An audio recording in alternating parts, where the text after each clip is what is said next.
theaters have more or less been dead for the past year, and studios continue to release films to streaming platforms, audiences have begun to get a little stir-crazy.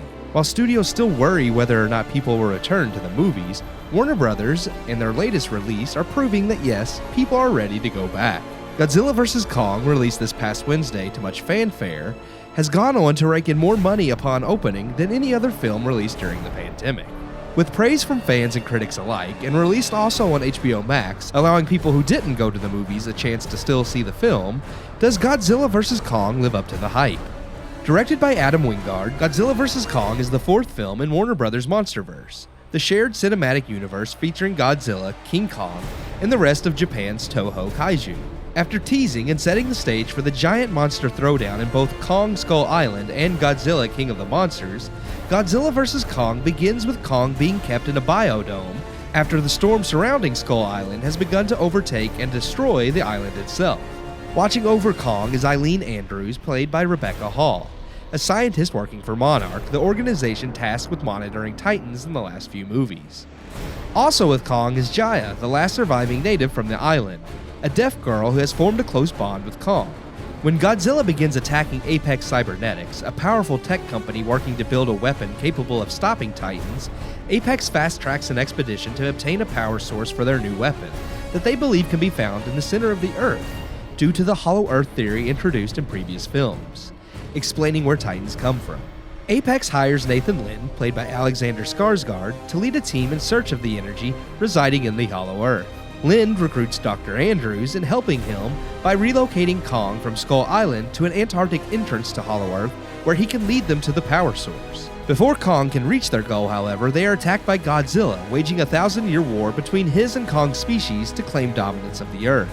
What leads from there involves spoiling the victor of said war and Apex's weapon, though most fans already know what weapon director Wingard has chosen to introduce in the film.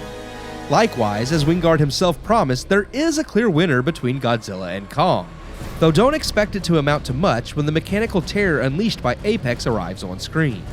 The movie is first and foremost giant monsters beating the tar out of each other, and that's all I or most fans really wanted. Sadly, it's what we are given the least of, making Godzilla vs. Kong a bit more tedious than the previous films.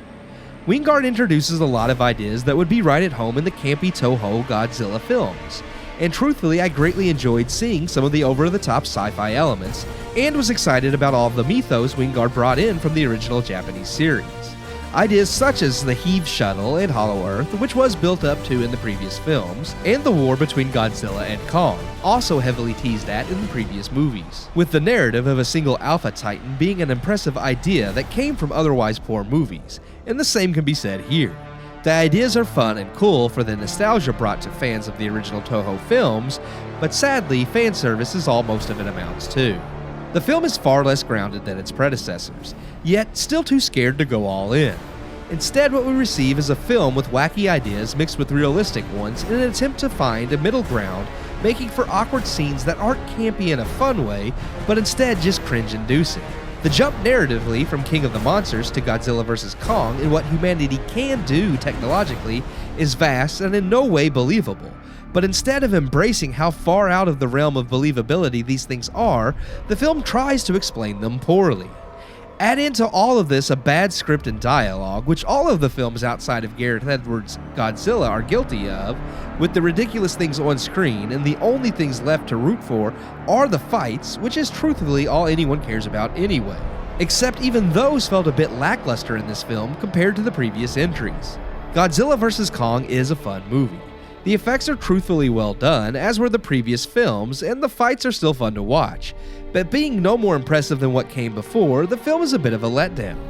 As a fan of the Toho series myself, I was excited by much of the ideas the film touched upon, but sadly it attempted too many ideas and overcomplicated a movie that only had to be as simple as two monsters bludgeoning each other for over an hour. While I still enjoyed the film quite a lot for what it was, and critics and fans alike are praising it, I can't in good conscience say the film is particularly good. I give Godzilla vs. Kong 2.5 out of 4 stars.